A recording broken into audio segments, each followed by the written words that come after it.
Federal Reserve is going to be raising interest rates, as the word comes out, some 25 basis points. And then the European Union, they're going to raise interest rates. The European Central Bank, they're expected to raise them either 25 or 50 basis points. Right. So what do you see going on and the implications of what they'll be doing?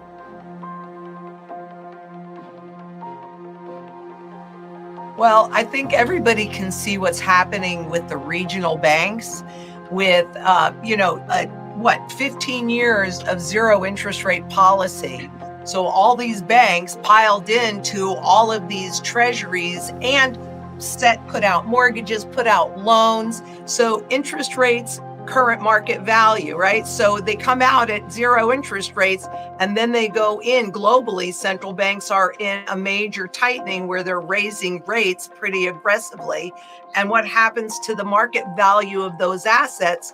They've plummeted.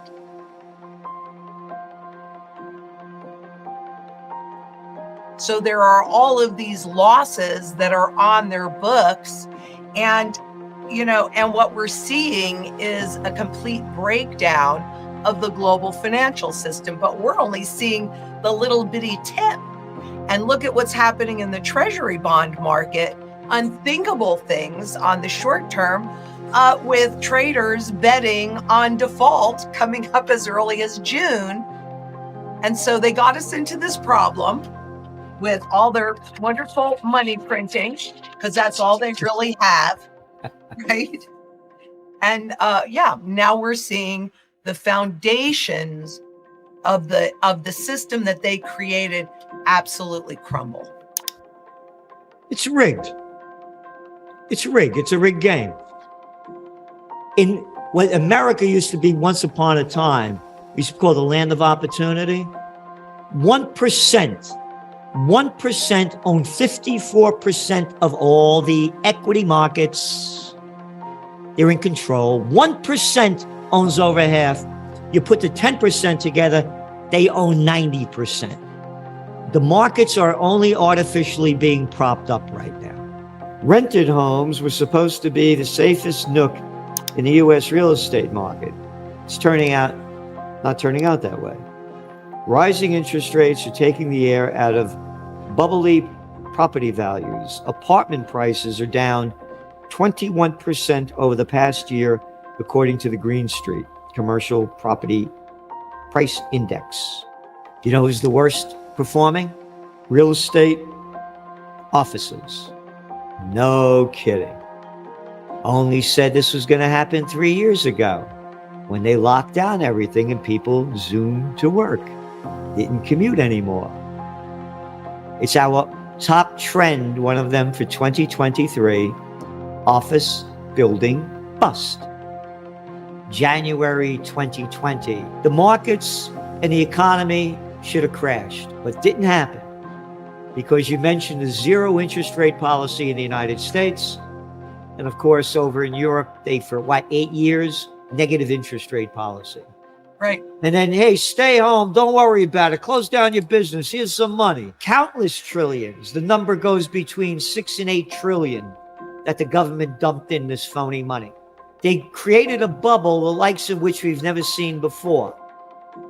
You saw the housing market, housing prices went up, 40% in 3 years? Oh, yeah. Maybe even more than that in some places. And let's not forget, for over 2 years, the Federal Reserve and the ECB was saying, no, there's no inflation. It's only temporary. It's only transitory. So now what they're saying is the reason for inflation and the reason they keep raising interest rates are because wages are going up. And we have to slow down the economy and put more of the plantation workers of Slavelandia that are making not enough money to survive now out of work. No country has ever retained for more than, we've held it longer than anybody else, the world reserve currency. Because essentially what that means is that you're the only country that gets to print from thin air and debt the money that you need to pay your bills. So it's like you or me having having a printing press in our closet, and every time we wanted to buy something or we put it on credit and then we needed to pay that bill, we just went into the closet and printed money for it. So it's a huge advantage that we've had. I mean, this describes where we are very, very well, because we are living in the world between orders. We've heard about the New World Order, but nobody really knows exactly what that's going to look like.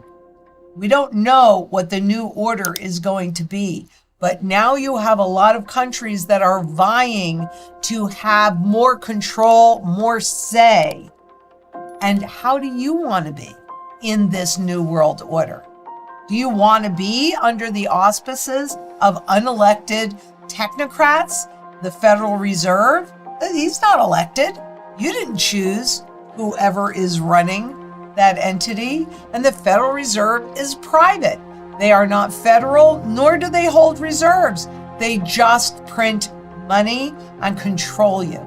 So once we get to a CBDC, if we get that far, and right now we would still have choices because we vote with our wallets. So if you buy gold and silver, that's your vote. This is my vote.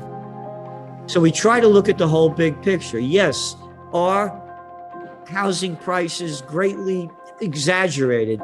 Most definitely. But this is different than the crash in the 2008, 2007, 2011 and on. Because back then you didn't have to have any dough and you could buy a house. Remember the subprime mortgages?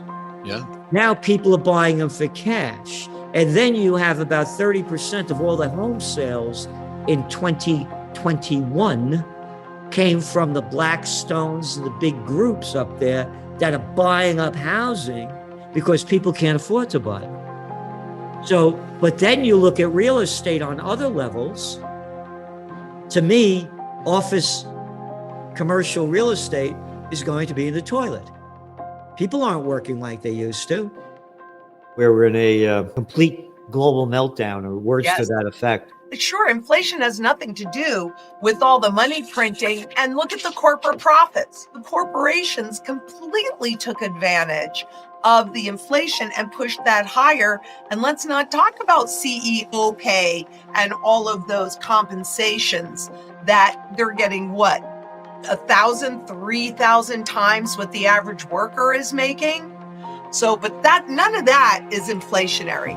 It's just when the boots on the ground person wants to ask for more money because their cost of living has exploded.